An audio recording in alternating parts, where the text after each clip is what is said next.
What's up, everyone? Welcome to this day in Philly Sports History for December 30th, 2024. I'm your host, Jim Montgomery. Welcome to a Victory Monday, a very decisive Victory Monday, NFC East Championship Victory Monday. It's a good day to be an Eagles fan. So much to get into. Based on everything that happened yesterday, the Eagles are locked into that 2 seed, meaning they will have to play 3 games in order to get to the Super Bowl. 2 of them will be guaranteed at home. The third, depending on whoever gets the number 1 seed out of the NFC Central, they would have home field. So shaping up good for the Eagles. I still think it's crazy that it's been 20 years since there's been a repeat champion, and I think it's a testament to just the division in general. I think in those 20 years, it's been, for the most part, Eagles Cowboys, minus the COVID year when they were all terrible. But for the most part, over the past 20 years, it's been a solid division. Not how it was growing up, but just it's still crazy that there's only been none since the Eagles did it back in 2004. Congratulations to Saquon for going over 2,000 yards, 9th player to ever do that. And it's going to be a lot this week. Begs the question, do you play him? He needs 101 yards to break Eric Dickerson's record.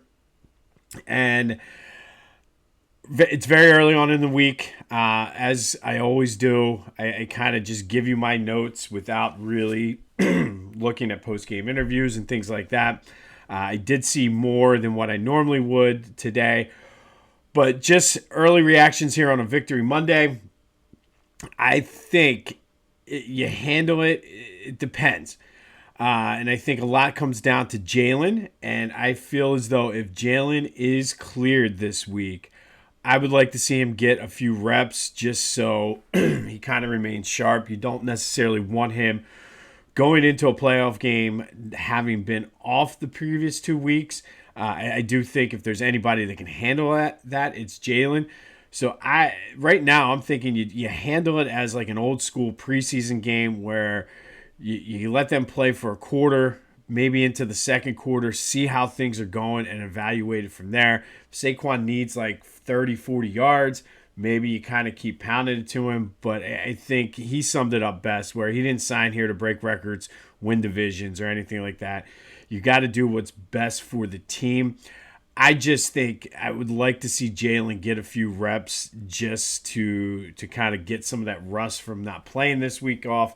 But that's where I stand on a Monday. As the week goes, my opinion might change because essentially there's nothing they can do to improve or lose playoff position. They are locked into that 2 seed.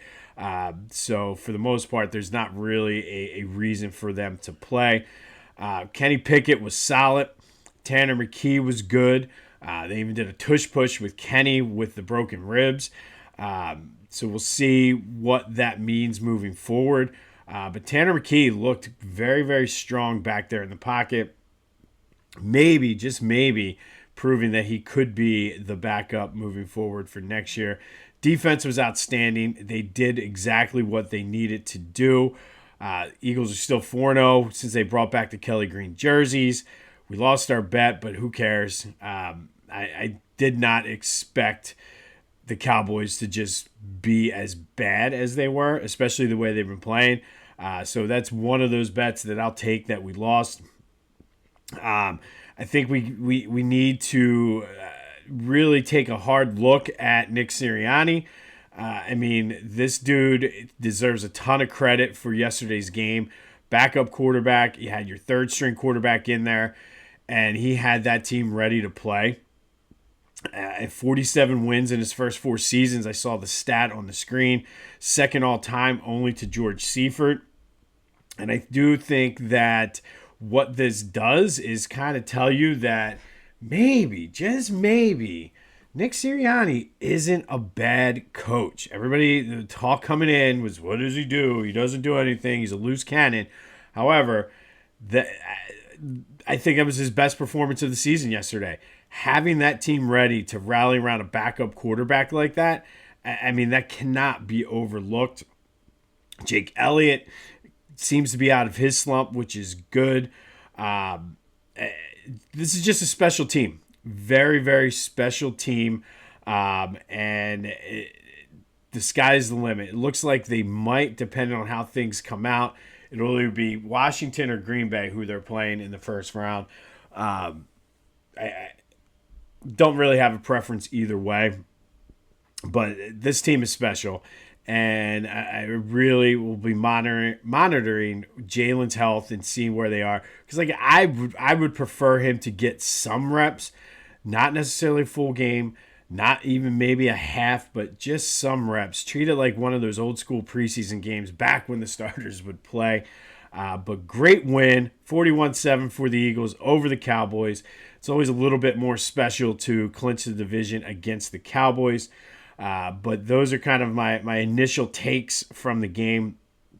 The big talk, like I said, is going to be Saquon, whether or not he should play, chase the record. And I think you kind of base it on Jalen's health. And like I said, I mean, we can breathe. We can breathe. It's been a very special year. And like I said, I think the sky is the limit for this team. But let's go back and look at yesterday's 3 keys to the game. First key, I said keep the emotions in check. It is the Cowboys, and I think for the most part they did that. It was definitely a little chippy, but that's what you would expect from an Eagles-Cowboys game. There was the fight on special teams, but I think for the most part they did a nice job. It had been very easy. There was a couple late hits there on Kenny Pickett to get fired up, but I think they did a good job keeping their emotions in check. So I was very pleased with that. Second key was set Kenny up for success, and they did try to get him set up early. Kind of off to a slow start there in the first quarter. I think the rhythm was out of whack due to CJ having the interception and the offense not even getting onto the field till about midway through the first quarter. But I think after a slow start, he was able to kind of settle down and looked competent running the offense, I think, for the most part. I think Tanner McKee and Kenny Pickett both look very competent, and it's just amazing what you can do with a week's worth of practice and not having him get thrown in there. But I think he got going, and the defense set them up, and that was the third key. The defense, I thought, needed to carry the load, and they certainly did. They had a sack, 4 turnovers, a touchdown, held the Cowboys to 268 yards. Dowdle got going. He rushed for over 100 yards. However, a lot of those yards came in semi-garbage time after the game was pretty much out of reach. They didn't give up really many big plays. So I think the defense did what they needed to do. And I think the 3 keys, the Eagles hit them, and that, of course, is why they won. All right, so who is the GOAT of the game? Excuse me, it's time for that. Every Monday, we take a look at who should be the greatest of all time of the game. I think you got 3 guys that really stood out yesterday. Saquon, obviously, with 167 yards, getting the 2,000 for the season. CJ with 2 interceptions and a touchdown, or Devontae 6 catches for 120 yards and 2 touchdowns. Your turn to vote. Who is the GOAT of the game? Is it Saquon, CJ, Devontae? Hit me up on the Back to the Future voice and text line 267-495-8531. Let me know who your GOAT of the game was. Give me any other thoughts about the game. It's all fair game as we close out the year here.